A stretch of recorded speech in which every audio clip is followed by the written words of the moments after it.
ನಮಸ್ಕಾರ ಸ್ನೇಹಿತರೆ, ಅರ್ಜುನ್ 563 ಚಾನಲ್ಗೆ ಸ್ವಾಗತ ಸುಸ್ವಾಗತ.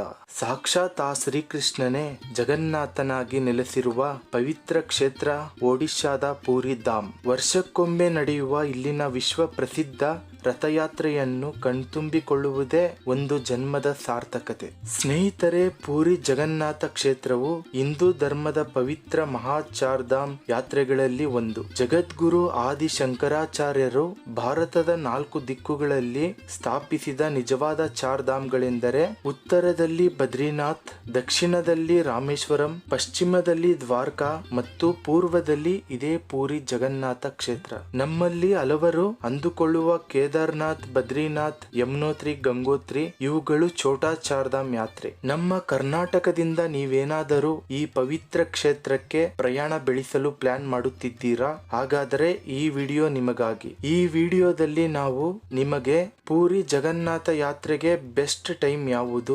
ಕರ್ನಾಟಕದಿಂದ ಹೋಗಲು ರೈಲು ಮತ್ತು ವಿಮಾನದ ಮಾರ್ಗಗಳು ಯಾವುವು, ಅಲ್ಲಿನ ಬಜೆಟ್ ಹೋಟೆಲ್ಗಳು, ಧರ್ಮಶಾಲೆಗಳು, ಮಠಗಳು ಮತ್ತು ಊಟದ ವ್ಯವಸ್ಥೆ ಎಲ್ಲಿದೆ, ದೇವಸ್ಥಾನದ ದರ್ಶನದ ಸಮಯ, ಕಟ್ಟುನಿಟ್ಟಾದ ನಿಯಮಗಳು, ವಿಜ್ಞಾನಕ್ಕೆ ಸವಾಲೊಡ್ಡಿರುವ ಇಲ್ಲಿನ ಆಶ್ಚರ್ಯಕರ ರಹಸ್ಯಗಳು, ಪವಿತ್ರ ಪಂಚತೀರ್ಥಗಳು ಮತ್ತು ಕೊನಾರ್ಕ್ ಸೂರ್ಯ ದೇವಾಲಯದ ಕಂಪ್ಲೀಟ್ ಮಾಹಿತಿಯನ್ನು ಎಳೆಯಾಗಿ ತಿಳಿಸಿಕೊಡ್ತೀವಿ. ವಿಡಿಯೋವನ್ನು ಎಲ್ಲೂ ಸ್ಕಿಪ್ ಮಾಡದೆ ಕೊನೆಯವರೆಗೂ ನೋಡಿ. ನಮ್ಮ ಚಾನೆಲ್ಗೆ ಇನ್ನೂ ಸಬ್ಸ್ಕ್ರೈಬ್ ಆಗಿಲ್ಲ ಅಂದ್ರೆ ಈಗಲೇ ಸಬ್ಸ್ಕ್ರೈಬ್ ಆಗಿ ಬೆಲ್ ಐಕನ್ ಕ್ಲಿಕ್ ಮಾಡಿ. ಬನ್ನಿ ವಿಡಿಯೋ ಶುರು ಮಾಡೋಣ.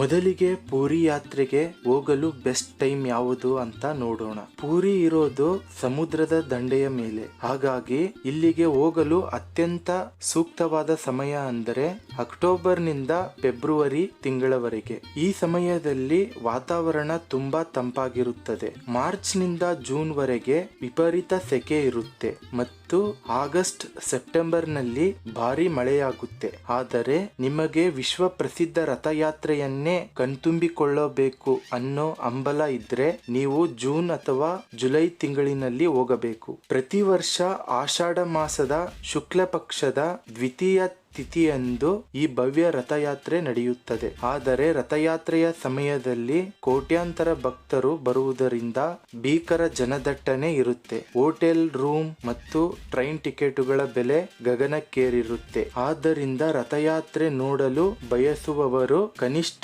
2 ರಿಂದ 3 ತಿಂಗಳು ಮುಂಚಿತವಾಗಿಯೇ ಬುಕ್ ಮಾಡಿಕೊಳ್ಳಿ.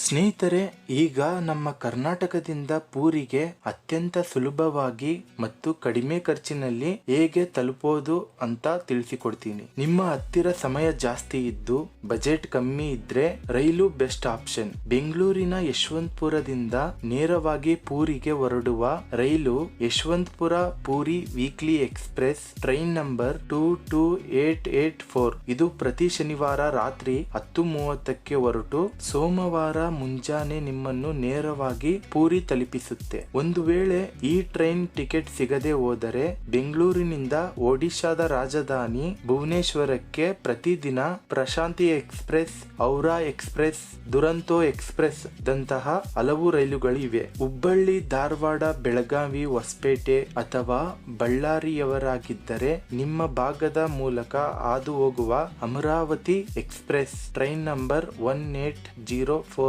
ಬುಕ್ ಮಾಡಿಕೊಳ್ಳಿ. ಮಂಗಳೂರು, ಉಡುಪಿ, ಕರಾವಳಿ ಕಡೆಯವರಿಗೆ ವಿವೇಕ್ ಎಕ್ಸ್ಪ್ರೆಸ್ ಟ್ರೈನ್ ನಂಬರ್ 22852 ಸೌಲಭ್ಯವಿದೆ. ಇವೆಲ್ಲವೂ ನಿಮ್ಮನ್ನು ಭುವನೇಶ್ವರಕ್ಕೆ ತಲುಪಿಸುತ್ತವೆ. ಸ್ನೇಹಿತರೆ, ನೀವು ಯಾವ ಊರಿನಿಂದ ಹೋಗಬೇಕು ಅಂತ ಕಮೆಂಟ್ ಬಾಕ್ಸ್ ನಲ್ಲಿ ತಿಳಿಸಿ. ಟ್ರೈನ್ ಇದ್ರೆ ನಾವು ರಿಪ್ಲೈ ಮಾಡಿ ತಿಳಿಸುತ್ತೇವೆ. ನಿಮ್ಮ ಊರಿನಿಂದ ಭುವನೇಶ್ವರಕ್ಕೆ ಬಂದು ಅಲ್ಲಿಂದ ಕೇವಲ 60 ಕಿಲೋಮೀಟರ್ ದೂರದಲ್ಲಿರುವ ಪೂರಿಗೆ ಸಾಕಷ್ಟು ಬಸ್ಸು ಮತ್ತು ಲೋಕಲ್ ಟ್ರೈನ್ಗಳು ಇವೆ. ಇದರ ಮೂಲಕ 1.5 ಗಂಟೆಯಲ್ಲಿ ಪೂರಿ ತಲುಪಬಹುದು. ವಿಮಾನದ ಮಾರ್ಗ ಕಮ್ಮಿ ಸಮಯದಲ್ಲಿ ಕಂಫರ್ಟಬಲ್ ಆಗಿ ಹೋಗ್ಬೇಕು ಅನ್ನೋರು ಭುವನೇಶ್ವರದ ಬಿಜು ಪಟ್ನಾಯಕ್ ಅಂತಾರಾಷ್ಟ್ರೀಯ ವಿಮಾನ ನಿಲ್ದಾಣಕ್ಕೆ ಫ್ಲೈಟ್ ಬುಕ್ ಮಾಡಬಹುದು. ಬೆಂಗಳೂರಿನಿಂದ ಪ್ರತಿದಿನ ನೇರ ವಿಮಾನಗಳಿವೆ. ಕೇವಲ 2 ಗಂಟೆಗಳಲ್ಲಿ ಭುವನೇಶ್ವರಕ್ಕೆ ತಲುಪಬಹುದು. ಏರ್ಪೋರ್ಟ್ ನಿಂದ ಹೊರಗಡೆ ಬರುತ್ತಿದ್ದಂತೆ ಪೂರಿಗೆ ಹೋಗಲು ಸರ್ಕಾರಿ ಬಸ್ಸುಗಳು ಅಥವಾ ಟ್ಯಾಕ್ಸಿಗಳು ಸಿಗುತ್ತವೆ. ಸ್ನೇಹಿತರೆ, ಈಗ ಪೂರಿಯಲ್ಲಿ ಬಜೆಟ್ ಹೋಟೆಲ್ಗಳು ಮತ್ತು ಊಟದ ವ್ಯವಸ್ಥೆ ಎಲ್ಲಿದೆ ಅಂತ ನೋಡೋಣ. ನಿಮ್ಮ ಬಜೆಟ್ಗೆ ತಕ್ಕಂತೆ 3 ಜಾಗಗಳಲ್ಲಿ ರೂಮ್ ಮಾಡಬಹುದು. ಮಠಗಳು ಮತ್ತು ಧರ್ಮಶಾಲೆಗಳು ಕಡಿಮೆ ಖರ್ಚಿಗೆ ದೇವಸ್ಥಾನದ ಸುತ್ತಮುತ್ತ ಇರುವ ಉತ್ತರ ಪಾರ್ಶ್ವ ಮಠ, ದಕ್ಷಿಣ ಪಾರ್ಶ್ವ ಮಠ ಅಥವಾ ಬಾಗಾಡಿಯ ಧರ್ಮಶಾಲೆಗಳಲ್ಲಿ ಕೇವಲ 300 ರೂಪಾಯಿಗಳಿಂದ 600 ರೂಪಾಯಿಗಳಲ್ಲಿ ರೂಮ್ಗಳು ಸಿಗುತ್ತವೆ. ಗ್ರ್ಯಾಂಡ್ ರೋಡ್ ದೇವಸ್ಥಾನದ ಹತ್ತಿರ ಇಲ್ಲಿ ಬಜೆಟ್ ಹೋಟೆಲ್ಗಳು ಹೆಚ್ಚಾಗಿವೆ. ನಾನ್ ಎಸಿ ರೂಮ್ಗಳು 800 ರಿಂದ 1200 ರೂಪಾಯಿಗಳಲ್ಲಿ ಮತ್ತು ಎಸಿ ರೂಮ್ಗಳು 1500 ರಿಂದ 2500 ರೂಪಾಯಿಗಳಲ್ಲಿ ಸಿಗುತ್ತವೆ.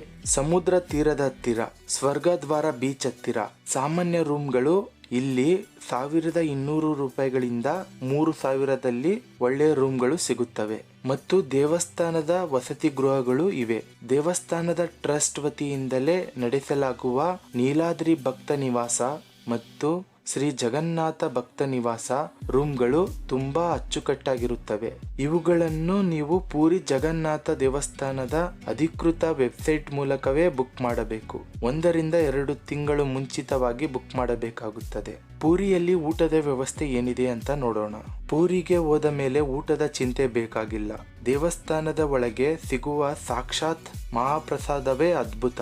ಹೊರಗಡೆ ಹೋಟೆಲ್ಗಳಲ್ಲಿ ದೋಸೆ, ಇಡ್ಲಿ, ರೈಸ್, ಸಾಂಬಾರ್, ಚಪಾತಿ, ಪರೋಟ ಸಿಗುವ ಸಾಕಷ್ಟು ಹೋಟೆಲ್ಗಳು ಇವೆ. ಇಲ್ಲಿ ಒಂದು ಊಟಕ್ಕೆ 80 ರಿಂದ 150ರವರೆಗೆ ಚಾರ್ಜ್ ಮಾಡುತ್ತಾರೆ. ಪೂರಿ ಜಗನ್ನಾಥ ದೇವಸ್ಥಾನದ ಹತ್ತಿರ ಸಾಕಷ್ಟು ಅಂಗಡಿಗಳಲ್ಲಿ ಈ ಸ್ವೀಟ್ ಪದಾರ್ಥ ಕಾಜಾವನ್ನು ಸದಾ ಮಾರುತ್ತಿರುತ್ತಾರೆ. ಪೂರಿಗೆ ಬರುವ ಭಕ್ತರು ತಮ್ಮ ಮನೆಗೆ ಹೋಗುವಾಗ ಈ ಕಾಜಾವನ್ನು ಖಂಡಿತ ಪ್ಯಾಕ್ ಮಾಡಿಸಿಕೊಂಡೇ ಹೋಗುತ್ತಾರೆ. ಸ್ನೇಹಿತರೆ, ನೀವು ಪೂರಿಗೆ ಬಂದ ಮೇಲೆ ಈ ಸ್ವೀಟ್ ಅನ್ನು ಮನೆಗೆ ತೆಗೆದುಕೊಂಡು ಹೋಗುವುದು ಮರೆಯಬೇಡಿ. ಬನ್ನಿ ಸ್ನೇಹಿತರೆ, ಇವಾಗ ಪೂರಿ ದೇವಸ್ಥಾನದ ಬಗ್ಗೆ ತಿಳಿದುಕೊಳ್ಳೋಣ. ಪೂರಿ ಜಗನ್ನಾಥ ದೇವಸ್ಥಾನವು ಬೆಳಗ್ಗೆ 5 ಗಂಟೆಯಿಂದ ರಾತ್ರಿ 11 ಗಂಟೆಯವರೆಗೆ ತೆರೆದಿರುತ್ತದೆ. ದೇವಸ್ಥಾನದ ಒಳಗೆ ಮೊಬೈಲ್ ಫೋನ್, ಕ್ಯಾಮ್ರಾ, ಎಲೆಕ್ಟ್ರಾನಿಕ್ ವಸ್ತುಗಳು ಹಾಗೂ ಚರ್ಮದ ಬೆಲ್ಟ್, ಪರ್ಸ್ಗಳನ್ನು ತೆಗೆದುಕೊಂಡು ಹೋಗಲು ಬಿಲ್ಕುಲ್ ಅನುಮತಿ ಇಲ್ಲ. ದೇವಸ್ಥಾನದ ಬಳಿ ಇರುವ ಕ್ಲಾಕ್ ರೂಮ್ ನಲ್ಲಿ ಇವುಗಳನ್ನು ಇಡಬೇಕು. ಪುರುಷರು ಧೋತಿ, ಕುರ್ತಾ ಅಥವಾ ಪ್ಯಾಂಟ್ ಶರ್ಟ್ ಧರಿಸಬೇಕು. ಹಾಫ್ ಪ್ಯಾಂಟ್, ಹರಿದ ಜೀನ್ಸ್ ನಿಷೇಧಿಸಲಾಗಿದೆ. ಮಹಿಳೆಯರು ಸೀರೆ ಅಥವಾ ಚೂಡಿದಾರ ಧರಿಸಬೇಕು. ಈ ದೇವಸ್ಥಾನದ ಒಳಗೆ ಕೇವಲ ಹಿಂದೂಗಳಿಗೆ ಮಾತ್ರ ಪ್ರವೇಶ ಅವಕಾಶವಿದೆ. ಈ ಪೂರಿ ದೇವಸ್ಥಾನದ ಇತಿಹಾಸ ನೋಡೋಣ ಬನ್ನಿ. ಈ ಭವ್ಯ ದೇವಸ್ಥಾನದ ನಿರ್ಮಾಣವನ್ನು 12ನೇ ಶತಮಾನದಲ್ಲಿ ಕಳಿಂಗ ರಾಜವಂಶದ ರಾಜ ಅನಂತವರ್ಮನ ಚೋಡಗಂಗದೇವ ಅವರು ಆರಂಭಿಸಿದ್ದರು. ನಂತರ ರಾಜ ಅನಂಗ ಭೀಮದೇವ ಅವರು ಇದನ್ನು ಸಂಪೂರ್ಣವಾಗಿ ಕಟ್ಟಿ ಮುಗಿಸಿದರು. ಬನ್ನಿ ದೇವಸ್ಥಾನದ ಒಳಗಡೆ ಹೋಗೋಣ. ನಾವು ಸಿಂಹದ್ವಾರದ ಮೂಲಕ 22 ಮೆಟ್ಟಿಲುಗಳು ಹತ್ತಿ ಒಳಗಡೆ ಹೋಗುತ್ತಿದ್ದಂತೆ ಮುಖ್ಯ ಗರ್ಭಗುಡಿಯಲ್ಲಿ ಜಗನ್ನಾಥ, ಬಲರಾಮ ಮತ್ತು ಸುಭದ್ರ ದೇವಿಯ ವಿಗ್ರಹಗಳು ಕಾಣಿಸುತ್ತವೆ. ಈ ವಿಗ್ರಹಗಳು ಕಲ್ಲು ಅಥವಾ ಲೋಹದ್ದಲ್ಲ, ಬದಲಾಗಿ ಪವಿತ್ರ ಬೇವಿನ ಮರದಿಂದ ಮಾಡಲ್ಪಟ್ಟಿವೆ.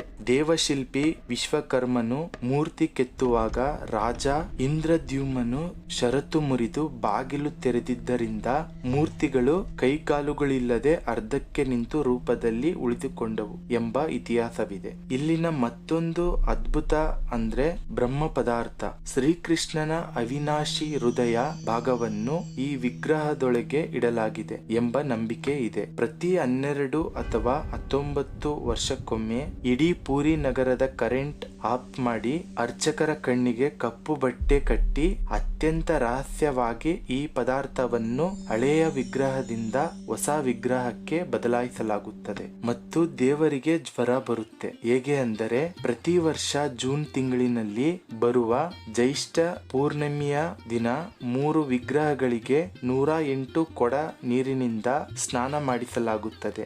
ಆಶ್ಚರ್ಯ ಅಂದ್ರೆ ಇಷ್ಟೊಂದು ನೀರಿನಲ್ಲಿ ಸ್ನಾನ ಮಾಡಿದ್ದರಿಂದ ದೇವರಿಗೆ ತೀವ್ರವಾದ ಜ್ವರ ಬರುತ್ತದೆ.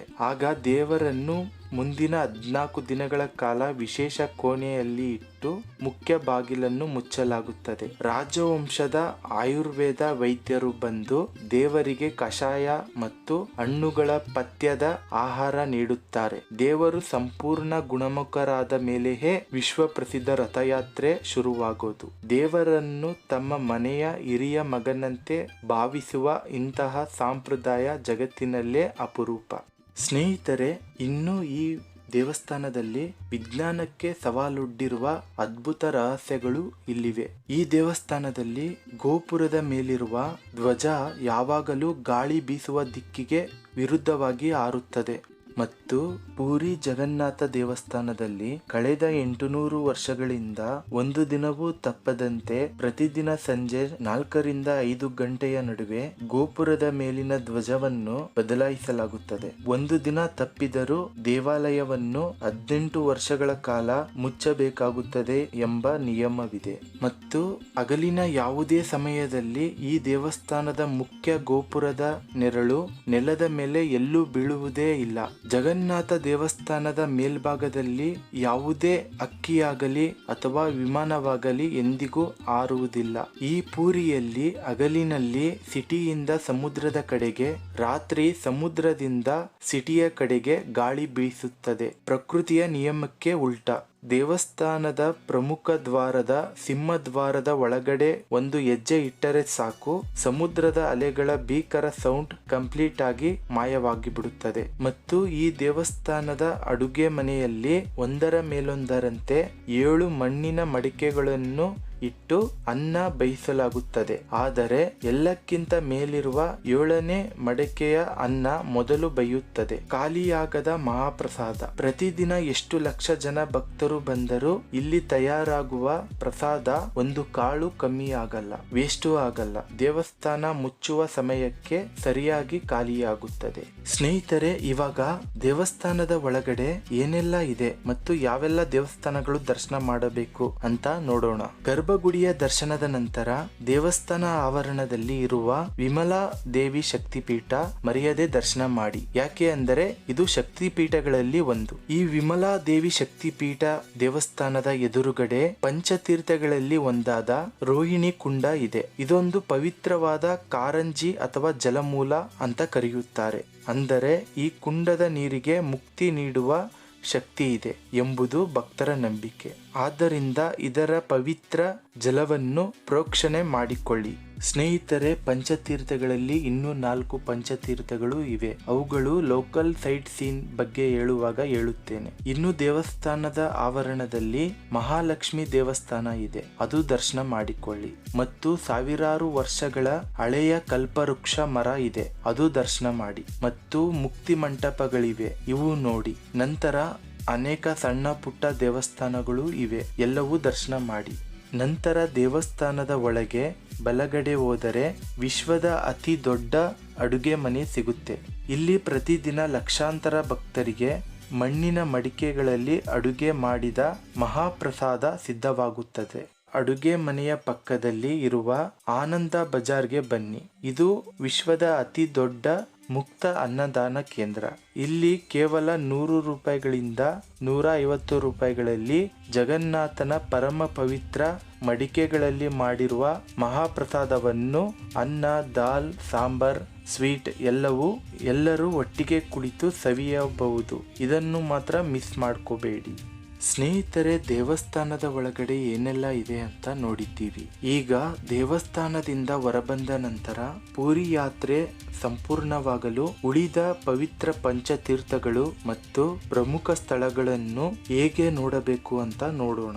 ಈಗ ನಾನು ಹೇಳುವ ಎಲ್ಲಾ ಸ್ಥಳಗಳು ಆಟೋ ಮಾಡಿಕೊಂಡು ಕವರ್ ಮಾಡಬೇಕಾಗುತ್ತೆ. ಪಂಚತೀರ್ಥಗಳಲ್ಲಿ ಒಂದಾದ ರೋಹಿಣಿ ಕುಂಡ, ಇದು ಆಲ್ರೆಡಿ ನಾವು ದೇವಸ್ಥಾನದ ಒಳಗಡೆ ನೋಡಿದ್ದೇವೆ. 2ನೇ ತೀರ್ಥ ಶ್ವೇತಗಂಗಾ ತೀರ್ಥ, ಇದು ಸ್ವರ್ಗದ್ವಾರ ಬೀಚ್ಗೆ ಹೋಗುವ ಮಾರ್ಗದಲ್ಲಿ ಇದೆ ಮತ್ತು ಪೂರಿ ದೇವಸ್ಥಾನದಿಂದ ಅರ್ಧ ಕಿಲೋಮೀಟರ್ ದೂರದಲ್ಲಿ ಇದೆ. ಮಹಾವಿಷ್ಣುವಿನ ಉಗುರಿನಿಂದ ನಿರ್ಮಾಣವಾಗಿದೆ ಅಂತ ಭಕ್ತರ ನಂಬಿಕೆ.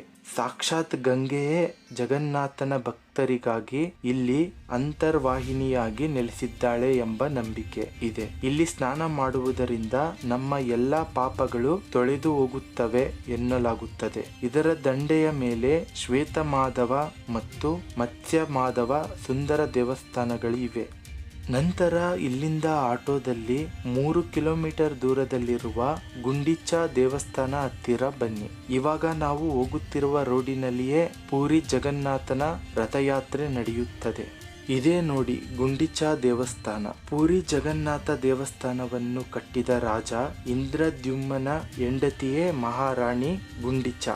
ಈಕೆ ಜಗನ್ನಾಥನ ಪರಮ ಭಕ್ತೆ. ಆಕೆಯ ಭಕ್ತಿಗೆ ಮೆಚ್ಚಿದ ಜಗನ್ನಾಥನು ವರ್ಷಕ್ಕೊಮ್ಮೆ ನಿನ್ನ ಮನೆಗೆ ಬಂದು ಇರುತ್ತೇನೆ ಎಂದು ವರ ನೀಡಿದ್ದನಂತೆ. ಆ ನಂಬಿಕೆಯ ಪ್ರಕಾರವೇ ರಥಯಾತ್ರೆಯ ಮೊದಲ ದಿನ ಜಗನ್ನಾಥ, ಬಲರಾಮ ಮತ್ತು ಸುಭದ್ರೆ 3 ರಥಗಳಲ್ಲಿ ಕುಳಿತು ಮುಖ್ಯ ಗುಡಿಯಿಂದ ಹೊರಟು 3 ಕಿಲೋಮೀಟರ್ ದೂರದಲ್ಲಿರುವ ಈ ಗುಂಡಿಚಾ ದೇವಸ್ಥಾನಕ್ಕೆ, ಅಂದರೆ ಮಹಾರಾಣಿಯ ಮನೆಗೆ ಬರುತ್ತಾರೆ. ಗುಂಡಿಚಾ ದೇವಸ್ಥಾನದಿಂದ ಸುಮಾರು 3 ಕಿಲೋಮೀಟರ್ ದೂರದಲ್ಲಿ ಇಂದ್ರದ್ಯುಮ್ನ ಸರೋವರ ಇದೆ. ಇದು ಪಂಚತೀರ್ಥಗಳಲ್ಲಿ 3ನೇ ತೀರ್ಥ. ಪೂರಿ ಜಗನ್ನಾಥ ದೇವಸ್ಥಾನವನ್ನು ಕಟ್ಟಿಸಿದ ರಾಜ ಇಂದ್ರದ್ಯುಮ್ನನು ಇಲ್ಲಿ ಸಾವಿರಾರು ಹಸುಗಳನ್ನು ದಾನ ನೀಡಿ ಅಶ್ವಮೇಧ ಯಾಗ ಮಾಡಿದ್ದನು. ಆ ಹಸುಗಳು ಕಾಲಿನಿಂದ ತುಳಿಯಲ್ಪಟ್ಟು ಉಂಟಾದ ಧೂಳಿನ ಹೊಂಡವೇ ಆಮೇಲೆ ದೊಡ್ಡ ಸರೋವರವಾಯಿತು ಎಂಬ ಐತಿಹಾಸ್ಯವಿದೆ. ಇಲ್ಲಿ ಪಿತೃಗಳಿಗೆ ತರ್ಪಣ ನೀಡುವುದು ಅತ್ಯಂತ ಶ್ರೇಷ್ಠ. ಇಲ್ಲಿ ನಿಮಗೆ ಸಾಕ್ಷಿಗೋಪಾಲ, ನೀಲಕಂಠೇಶ್ವರ ಮಹಾದೇವ ಮತ್ತು ಇಂದ್ರದ್ಯುಮ್ನ ಮಹಾರಾಜ ದೇವಸ್ಥಾನ ನೋಡಬಹುದು. ಇವುಗಳು ಎಲ್ಲ ನೋಡಿಕೊಂಡು ತಿರುಗಿ ಜಗನ್ನಾಥ ದೇವಸ್ಥಾನಕ್ಕೆ ಬರುವ ಮಾರ್ಗದಲ್ಲಿ ಮೌಸಿಮಾ ದೇವಸ್ಥಾನ ಸಿಗುತ್ತದೆ. ಇದನ್ನು ಕನ್ನಡದಲ್ಲಿ ಹೇಳಬೇಕು ಅಂದ್ರೆ ದೊಡ್ಡಮ್ಮನ ಮನೆ ಅಥವಾ ದೊಡ್ಡಮ್ಮನ ದೇವಸ್ಥಾನ ಅಂತ ಕರೆಯುತ್ತಾರೆ. ಒಡಿಯಾ ಭಾಷೆಯಲ್ಲಿ ಮೌಸಿ ಎಂದರೆ ದೊಡ್ಡಮ್ಮ ಅಥವಾ ಚಿಕ್ಕಮ್ಮ, ತಾಯಿಯ ತಂಗಿ ಅಥವಾ ಅಕ್ಕ ಎಂದು ಅರ್ಥ. ರಥಯಾತ್ರೆಯ 9 ದಿನಗಳ ನಂತರ ಜಗನ್ನಾಥನು ಗುಂಡಿಚಾ ದೇವಸ್ಥಾನದಿಂದ ಮರಳಿ ಮುಖ್ಯ ದೇವಸ್ಥಾನಕ್ಕೆ ಹೋಗುವಾಗ ಇದನ್ನು ಬಹುಡ ಯಾತ್ರೆ ಎನ್ನುತ್ತಾರೆ. ಆದಿ ಮಧ್ಯದಲ್ಲಿರುವ ಈ ಮೌಸಿಮಾ ದೇವಸ್ಥಾನದ ಬಳಿ ಜಗನ್ನಾಥನ ರಥ ಬಂದು ನಿಲ್ಲುತ್ತದೆ. ಜಗನ್ನಾಥನ ದೊಡ್ಡಮ್ಮನಾದ ಅರ್ಧ ಸಿನಿ ದೇವಿ ಇಲ್ಲಿ ನೆಲೆಸಿದ್ದಾರೆ. ತಮ್ಮ ಮನೆಗೆ ಬಾಗಿಲಿಗೆ ಬಂದ ಜಗನ್ನಾಥನಿಗೆ ದೊಡ್ಡಮ್ಮ ಪ್ರೀತಿಯಿಂದ ಅಕ್ಕಿ ಹಿಟ್ಟು ಮತ್ತು ಬೆಲ್ಲದಿಂದ ಮಾಡಿದ ಪೋಡಾ ಪೀಠ ಎಂಬ ವಿಶೇಷವಾದ ಸಿಹಿಯನ್ನು ತಿನ್ನಿಸುತ್ತಾರೆ. ದೇವರಿಗೆ ಈ ಸ್ವೀಟ್ ಅರ್ಪಿಸಿದ ಮೇಲೆಯೇ ರಥ ಮುಂದೆ ಸಾಗುವುದು. ಈ ದೇವಸ್ಥಾನದ ಎದುರುಗಡೆ ಇರುವ ಚಿಕ್ಕ ರೋಡಿನ ಮೂಲಕ ಹೋದರೆ ಅಥವಾ ಪೂರಿ ಜಗನ್ನಾಥ ದೇವಸ್ಥಾನದಿಂದ ಸುಮಾರು 1.5 ಕಿಲೋಮೀಟರ್ ದೂರದಲ್ಲಿ ನರೇಂದ್ರ ಸರೋವರ ತೀರ್ಥ ಸಿಗುತ್ತದೆ. ಇದು ಪಂಚತೀರ್ಥಗಳಲ್ಲಿ ಸೇರುವುದಿಲ್ಲ, ಆದರೆ ನೋಡಲೇಬೇಕಾದ ಸ್ಥಳ.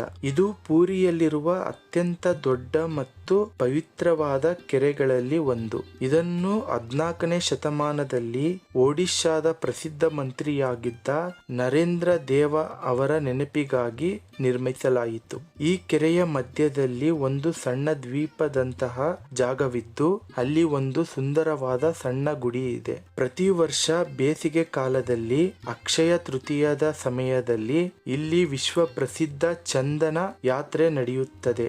ಈ 21 ದಿನಗಳ ಉತ್ಸವದಲ್ಲಿ ಜಗನ್ನಾಥನ ಪ್ರತಿನಿಧಿಯಾದ ಮದನ ಮೋಹನ ವಿಗ್ರಹಕ್ಕೆ ಪ್ರತಿದಿನ ಶ್ರೀಗಂಧದ ಲೇಪನ ಮಾಡಿ ಸುಂದರವಾದ ದೋಣಿಯಲ್ಲಿ ಕೂರಿಸಿ ಈ ಕೆರೆಯಲ್ಲಿ ಜಲವಿಹಾರ ಮಾಡಿಸಲಾಗುತ್ತದೆ. ಇದನ್ನು ಕಣ್ತುಂಬಿಕೊಳ್ಳಲು ಸಾವಿರಾರು ಭಕ್ತರು ಬರುತ್ತಾರೆ. ಇಲ್ಲಿಂದ ಸ್ವಲ್ಪ ದೂರ ಹೋದರೆ ಮಾರ್ಕಂಡೆಯ ಸರೋವರ ಸಿಗುತ್ತೆ. ಇದು ಪಂಚತೀರ್ಥಗಳಲ್ಲಿ 4ನೆಯದು. ಇದು ಪೂರಿ ದೇವಸ್ಥಾನದಿಂದ ಉತ್ತರ ಭಾಗದಲ್ಲಿದೆ. ಸುಮಾರು 1 ಕಿಲೋಮೀಟರ್ ದೂರದಲ್ಲಿ ಇದೆ. ಮಾರ್ಕಂಡೆಯ ಮಹರ್ಷಿಗಳು ಪರಶಿವನ ಕೃಪೆಗಾಗಿ ಮತ್ತು ಪ್ರಳಯ ಕಾಲದಲ್ಲಿ ಭಗವಂತನ ದರ್ಶನ ಪಡೆಯಲು ಇದೇ ಜಾಗದಲ್ಲಿ ಕಠಿಣ ತಪಸ್ಸು ಮಾಡಿದ್ದರು ಎನ್ನಲಾಗುತ್ತದೆ. ಈ ಸರೋವರದಲ್ಲಿ ಸ್ನಾನ ಮಾಡಿ ಇದರ ದಂಡೆಯ ಮೇಲಿರುವ ಪುರಾತನ ಮಾರ್ಕಂಡೇಶ್ವರ ಶಿವಲಿಂಗವನ್ನು ದರ್ಶನ ಮಾಡುವುದರಿಂದ ದೀರ್ಘಾಯುಷ್ಯ ಮತ್ತು ಆರೋಗ್ಯ ಪ್ರಾಪ್ತಿಯಾಗುತ್ತದೆ ಎಂಬ ನಂಬಿಕೆ ಇದೆ. ಈ ಎಲ್ಲ ಸ್ಥಳಗಳು ನೋಡಿಕೊಂಡು ತಿರುಗಿ ಜಗನ್ನಾಥ ದೇವಸ್ಥಾನ ಹತ್ತಿರ ಅಥವಾ ರೂಮ್ಗೆ ಬಂದು ಸ್ವಲ್ಪ ರೆಸ್ಟ್ ಮಾಡಿ ಊಟ ಮಾಡಿಕೊಳ್ಳಿ. ಇದಿಷ್ಟು ನೋಡಲು ಆಟೋದಲ್ಲಿ 400ರಿಂದ 500 ರೂಪಾಯಿವರೆಗೆ ಚಾರ್ಜ್ ಮಾಡುತ್ತಾರೆ. ನಂತರ ದೇವಸ್ಥಾನದ ಹತ್ತಿರದಿಂದ ಸ್ವರ್ಗದ್ವಾರ ಬೀಚ್ಗೆ ಬನ್ನಿ. ಸಮುದ್ರ ಬೀಚ್ಗೆ ಪೂರಿ ಜಗನ್ನಾಥ ದೇವಸ್ಥಾನದಿಂದ ಗೌರ್ಮೆಂಟ್ ಬಸ್ಸು ಮತ್ತು ಆಟೋಗಳ ವ್ಯವಸ್ಥೆ ಇರುತ್ತೆ. ಪಂಚತೀರ್ಥಗಳಲ್ಲಿ ಪೂರಿಯ ಜಗತ್ ಪ್ರಸಿದ್ಧ ಸಮುದ್ರ ತೀರವೇ ಈ 5ನೇ ಪಂಚತೀರ್ಥ. ಪೂರಿಯ ಸಮುದ್ರವನ್ನು ಮಹೋದಧಿ ಅಂದರೆ ಪವಿತ್ರ ತೀರ್ಥ ಎಂದು ಕರೆಯಲಾಗುತ್ತದೆ. ಯಾಕಂದ್ರೆ ಜಗನ್ನಾಥನ ವಿಗ್ರಹ ಮಾಡಲು ಬೇಕಾದ ದಿವ್ಯ ಮರದ ತುಂಡು ತೇಲಿ ಬಂದಿದ್ದೇ ಈ ಸಮುದ್ರದಲ್ಲಿ. ಹಾಗಾಗಿ ಜಗನ್ನಾಥನ ದರ್ಶನಕ್ಕೆ ಮುನ್ನ ಈ ಸಮುದ್ರ ರಾಜನಿಗೆ ನಮಸ್ಕರಿಸಿ ಸ್ನಾನ ಮಾಡುವುದು ಇಡೀ ಯಾತ್ರೆಯ ಅತಿ ಮುಖ್ಯ ಆಚರಣೆಯಾಗಿದೆ. ಈ ಸ್ವರ್ಗ ದ್ವಾರ ಬೀಚ್ ಇಂದ ಸ್ವಲ್ಪ ದೂರದಲ್ಲಿ ಗೋಲ್ಡನ್ ಬೀಚ್ ಇದೆ. ಬೇಕು ಅಂದ್ರೆ ಅದು ನೋಡಿ. ಸ್ನೇಹಿತರೆ, ಈ ಸಮುದ್ರ ತೀರದಿಂದ ಕೇವಲ 1 ಕಿಲೋಮೀಟರ್ ದೂರದಲ್ಲಿ ಸನಾತನ ಧರ್ಮದ ಅತ್ಯಂತ ಪವಿತ್ರ ಕೇಂದ್ರಗಳಲ್ಲೊಂದಾದ ಗೋವರ್ಧನ ಮಠ ಇದೆ. ಇತಿಹಾಸ ಪುಟಗಳನ್ನು ತಿರುವಿ ನೋಡಿದರೆ ಜಗದ್ಗುರು ಆದಿ ಶಂಕರಾಚಾರ್ಯರು ಸನಾತನ ಧರ್ಮವನ್ನು ಪುನರುತ್ಥಾನ ಮಾಡಲು ಭಾರತದ 4 ದಿಕ್ಕುಗಳಲ್ಲಿ 4 ಮಹಾಮಠಗಳನ್ನು ಸ್ಥಾಪಿಸಿದರು. ಅದರಲ್ಲಿ ಪೂರ್ವ ದಿಕ್ಕಿಗೆ ಅಂದರೆ ಈ ಪವಿತ್ರ ಪೂರಿ ಜಗನ್ನಾಥ ಧಾಮದಲ್ಲಿ ಸ್ಥಾಪಿತವಾದ ಮಠವೇ ಈ ಗೋವರ್ಧನ ಮಠ. ಇದು ಸುಮಾರು 2500 ವರ್ಷಗಳಿಗಿಂತಲೂ ಹಳೆಯದಾದ ಇತಿಹಾಸವನ್ನು ಹೊಂದಿದೆ. ಈ ಮಠಕ್ಕೆ ನಮ್ಮ ಹೆಮ್ಮೆಯ ಋಗ್ವೇದವನ್ನು ಪ್ರಧಾನ ವೇದವಾಗಿ ಜೋಡಿಸಲಾಗಿದೆ. ಇಲ್ಲಿನ ಮುಖ್ಯ ದೇವತೆಗಳು ಸಾಕ್ಷಾತ್ ಜಗನ್ನಾಥ ಭೈರವ ರೂಪದಲ್ಲಿ ಮತ್ತು ವಿಮಲಾದೇವಿ ಶಕ್ತಿ ರೂಪದಲ್ಲಿ. ಇಷ್ಟೇ ಅಲ್ಲ ಸ್ನೇಹಿತರೆ, ಆದಿ ಶಂಕರಾಚಾರ್ಯರು ಇಲ್ಲಿಗೆ ಭೇಟಿ ನೀಡಿದಾಗ ಜಗನ್ನಾಥನ ದಿವ್ಯ ದರ್ಶನ ಪಡೆದು ಆನಂದ ಬಾಷ್ಪ ಸುರಿಸುತ್ತಾ ಅತ್ಯಂತ ಪ್ರಸಿದ್ಧವಾದ ಜಗನ್ನಾಥ ಅಷ್ಟಕಂ ಸ್ತೋತ್ರವನ್ನು ಇದೇ ಮಠದಲ್ಲಿ ಕುಳಿತು ರಚಿಸಿದರು ಎನ್ನಲಾಗುತ್ತದೆ. ನೀವು ಮಠದ ಒಳಗೆ ಹೋದರೆ ಅತ್ಯಂತ ಶಾಂತ ಮತ್ತು ದಿವ್ಯವಾದ ವಾತಾವರಣವಿರುತ್ತದೆ.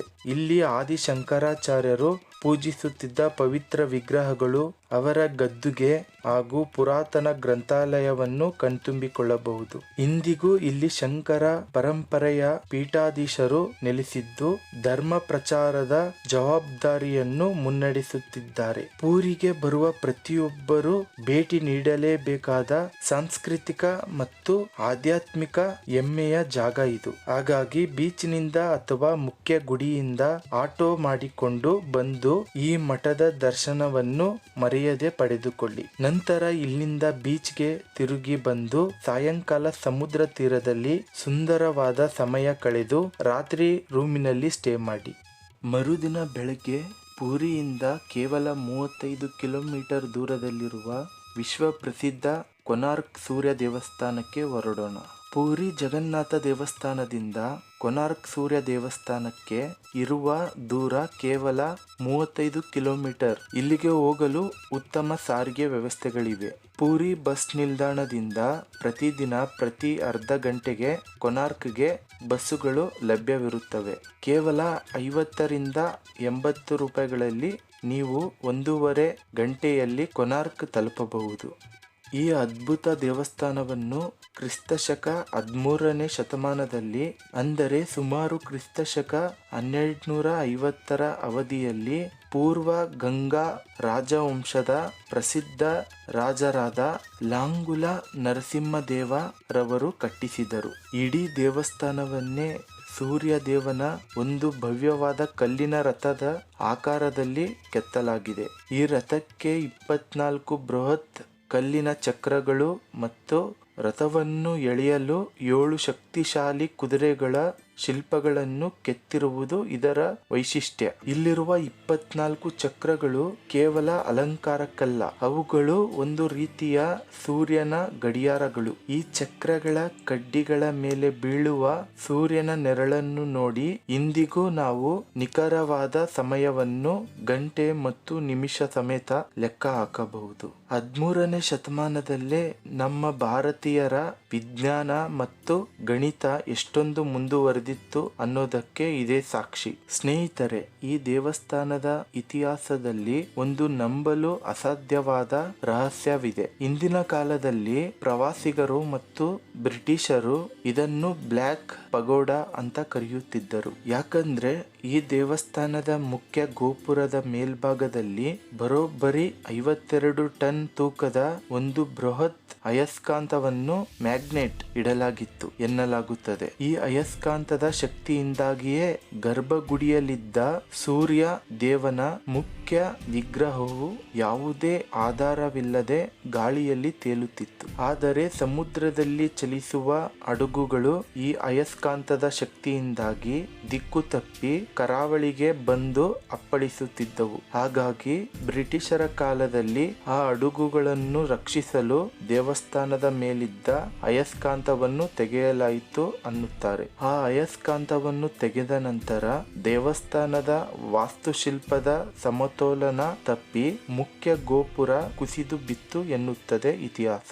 ಇವತ್ತಿಗೂ ನಮಗೆ ಕಾಣಸಿಗುವುದು ಕೇವಲ ಈ ದೇವಸ್ಥಾನದ ಮುಂಭಾಗದ ಜಗಮೋಹನ ಶಾಲಾ ಅಥವಾ ಸಭಾಂಗಣ ಮಾತ್ರ. ಮುಖ್ಯ ಗೋಪುರ ಧ್ವಂಸವಾಗಿದ್ದರೂ ಉಳಿದಿರುವ ಈ ಕಲಾಕೃತಿಗಳನ್ನು ನೋಡಿದರೆ ನಮ್ಮ ಮೈ ರೋಮಾಂಚನಗೊಳ್ಳುತ್ತದೆ.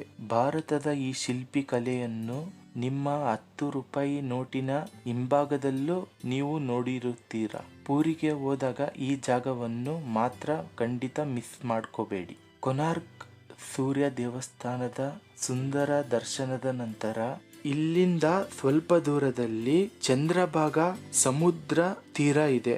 ಬೇಕು ಅಂದ್ರೆ ಅದು ನೋಡಬಹುದು.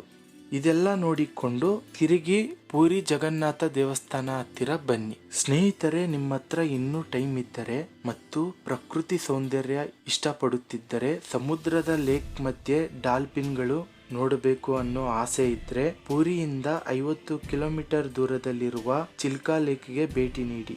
ನಿಮ್ಮ ಹತ್ತಿರ ಎಕ್ಸ್ಟ್ರಾ ಒಂದು ದಿನ ಸಮಯ ಇದ್ರೆ ಮಾತ್ರ ಇಲ್ಲಿಗೆ ಪ್ಲಾನ್ ಮಾಡಿ. ಪೂರಿ ಬಸ್ ಸ್ಟಾಪ್ ನಿಂದ ಕೇವಲ 100-200 ರೂಪಾಯಿಗಳಲ್ಲಿ ಸರ್ಕಾರಿ ಬಸ್ಸಿನಲ್ಲಿ ಸೀದಾ ಇಲ್ಲಿಗೆ ತಂದು ಬಿಡುತ್ತಾರೆ. ಅಲ್ಲಿ ಆದಿ ಮಧ್ಯ ಸಿಗೋ ಪ್ರೈವೇಟ್ ದಲ್ಲಾಳಿಗಳನ್ನು ನಂಬಿ 4,000-5,000 ಸಾವಿರ ಕೊಟ್ಟು ಮೋಸ ಹೋಗಬೇಡಿ. ಸೀದಾ ಅಲ್ಲಿರೋ ಒಡಿಶಾ ಸರ್ಕಾರದ ಅಧಿಕೃತ ಟ್ರಸ್ಟ್ ಕೌಂಟರ್ಗೆ ಹೋಗಿ ಕೇವಲ 1,200 ರೂಪಾಯಿಗಳಿಂದ 1,500 ರೂಪಾಯಿಗೆ ಇಡೀ ಬೋಟ್ ಬುಕ್ ಮಾಡಿಕೊಂಡು ಆರಾಮವಾಗಿ ಡಾಲ್ಫಿನ್ ನೋಡ್ಕೊಂಡು ಬನ್ನಿ. ನಿಮ್ಮ ಗ್ರೂಪ್ ನಲ್ಲಿ ಜನ ಜಾಸ್ತಿ ಇದ್ರೆ ಶೇರಿಂಗ್ ನಲ್ಲಿ ಕೇವಲ 200-300ಗಳಲ್ಲಿ ಡಾಲ್ಫಿನ್ಗಳು ನೋಡಿಕೊಂಡು ಬರಬಹುದು. ಸ್ನೇಹಿತರೆ, ಇದಿಷ್ಟು ಪೂರಿಯಲ್ಲಿ ಮರೆಯದೆ ನೋಡುವ ಸ್ಥಳಗಳು. ಬನ್ನಿ ಈಗ ಇವೆಲ್ಲ ನೋಡುವುದಕ್ಕೆ ಸಾರಿಗೆ ವ್ಯವಸ್ಥೆ ಏನಿದೆ ಮತ್ತು ಪೂರಿ ಯಾತ್ರೆಗೆ ಎಷ್ಟು ದಿನ ಬೇಕು ಮತ್ತು ಎಷ್ಟು ಖರ್ಚಾಗುತ್ತೆ ಅಂತ ನೋಡೋಣ. ಲೋಕಲ್ ಟ್ರಾನ್ಸ್ಪೋರ್ಟ್ ರೈಲ್ವೆ ಸ್ಟೇಷನ್ ದಿಂದ ಪೂರಿ ದೇವಸ್ಥಾನಕ್ಕೆ ಶೇರಿಂಗ್ ಇ ರಿಕ್ಷಾದವರು ಒಬ್ಬರಿಗೆ 20-30 ರೂಪಾಯಿ ಚಾರ್ಜ್ ಮಾಡುತ್ತಾರೆ. ಅದೇ ಪೂರ್ತಿ ಆಟೋ ಬಾಡಿಗೆ ಮಾಡಬೇಕು ಅಂದರೆ ಪಂಚತೀರ್ಥಗಳು ಮತ್ತು ಇನ್ನೂ ಅನೇಕ ಸ್ಥಳಗಳು ನೋಡಿಕೊಂಡು ಬರಲು ಆಟೋದವರು 500-600 ರೂಪಾಯಿಗಳು ಚಾರ್ಜ್ ಮಾಡುತ್ತಾರೆ. ಮತ್ತು ಒಡಿಶಾ ಸರ್ಕಾರದ OSRTC ಸಿಟಿ ಬಸ್ಸುಗಳು ಮತ್ತು ಪ್ರೈವೇಟ್ ಟ್ಯಾಕ್ಸಿ ಅಂಡ್ ಕ್ಯಾಬ್ಗಳು ಸಿಗುತ್ತವೆ. ಪ್ರವಾಸದ ದಿನಗಳು ಕರ್ನಾಟಕದಿಂದ ರೈಲಿನಲ್ಲಿ ಹೋಗುವುದಾದರೆ ಪ್ರಯಾಣಕ್ಕೆ 2 ದಿನ ಬೇಕಾಗುವುದರಿಂದ ಕನಿಷ್ಠ 4 ರಾತ್ರಿ ಅಥವಾ 5 ದಿನಗಳ ಪ್ಲಾನ್ ಮಾಡಿಕೊಳ್ಳಿ. ಒಬ್ಬರಿಗೆ ಆಗುವ ಒಟ್ಟು ಖರ್ಚಿನ ಅಂದಾಜು ಲೆಕ್ಕಾಚಾರ. ರೈಲು ticket up and down 2,000-3,000. Room ವ್ಯವಸ್ಥೆ 4 ದಿನಕ್ಕೆ ಶೇರಿಂಗ್ 1,500-2,000. ಊಟದ ಖರ್ಚು 5 ದಿನಕ್ಕೆ 1,250-1,500. ಲೋಕಲ್ ಟ್ರಾನ್ಸ್ಪೋರ್ಟ್ ಆಟೋ ಬಸ್ಸು ಒಬ್ಬರಿಗೆ 1,000-2,000. ಟೋಟಲ್ ಬಜೆಟ್ 6,000-7,000ಗಳಲ್ಲಿ ಈ ಅದ್ಭುತ ಪೂರಿ ಜಗನ್ನಾಥ ಯಾತ್ರೆ ಮುಗಿಸಬಹುದು. ಸ್ನೇಹಿತರೆ, ಇದಿಷ್ಟು ಪೂರಿ ಜಗನ್ನಾಥ ಯಾತ್ರೆಯ A to Z ಮಾಹಿತಿ.